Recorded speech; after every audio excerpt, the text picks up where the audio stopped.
La primera de la que vamos a hablar hoy es el estreno de Movistar, Rise. Rise es una serie que parte de la novela Drama High de Michael Sokolov y está basada en hechos reales. En ella, Louis Mazzucchelli, un profesor de instituto, se hace cargo del departamento de teatro después de sufrir una crisis personal y esta decisión va a revolucionar a profesores, estudiantes y a toda la comunidad. Bueno, está protagonizada por Josh Radnor, al que todos recordáis por interpretar a Ted en Cómo conocí a vuestra madre, y yo quiero preguntar a mis compañeros cuáles son las bazas más fuertes para que Rise triunfe.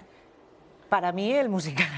El musical, la parte musical. Para que triunfe en mi mando a distancia y en mi corazón, lo que tiene que tener básicamente es mucho musical.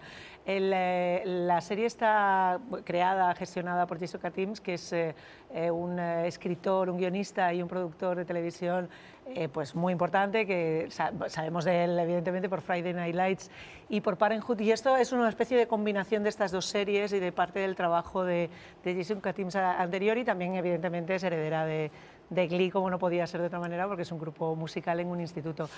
Tiene Spring Awakening, tiene musical, a mí me vale, por ahora me vale, creo que, serie, Isabel, que por ahora me voy a quedar a verla. El piloto es muy mucho. convencional, es muy bonita la imagen, se parece mucho a Friday Night Lights, incluso un poquito a ese grano que tenía American Crime, de esa textura. Los actores no intentan buscar caras glamurosas, eso está muy bien.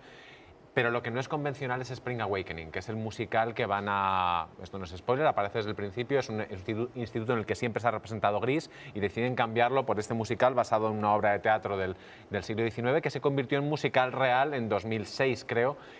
Y es una obra fundamental para entender toda la narrativa que se ha hecho después sobre la adolescencia, siendo una obra que tiene más de 100 años.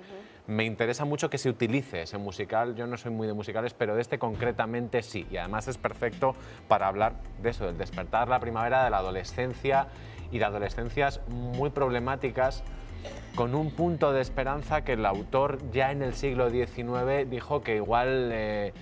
lo que pasa cuando eres adolescente no se supera del todo cuando eres adulto. Es un musical muy optimista en unas cosas, muy pesimista en otras, y me parece interesante que se utilice este y no Chicago para hablar en una serie de las vidas paralelas también de estos adolescentes. El impacto que tienen algunos musicales en la cultura estadounidense es fundamental.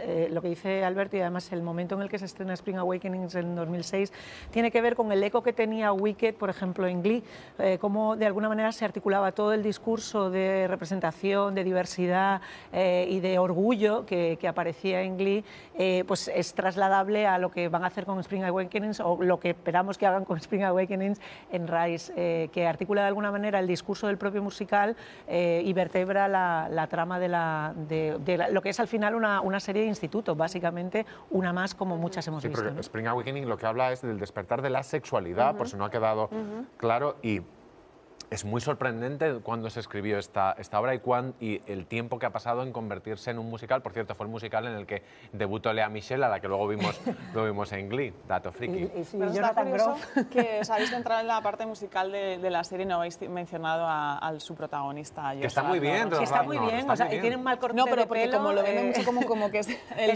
el tirón de la serie y os habéis centrado más en... Es como la madurez de Ted Mosby. Realmente podríamos imaginar que, bueno, Ted Mosby era arquitecto, pero bien podríamos imaginarle como ese profesor de instituto, pues eso, con crisis. Es como una reedición de Es grande ser joven, una vez más. Es otro profesor Keating intentando estimular a sus alumnos que están adocenados. Y como decía el otro día, no sé dónde escuché a Álvaro Nieva decir que era sorprendentemente el único hombre blanco heterosexual de toda la serie, al menos de los protagonistas. Eso está muy bien, hay mucha variedad en la serie. Es importante cuando es la excepción.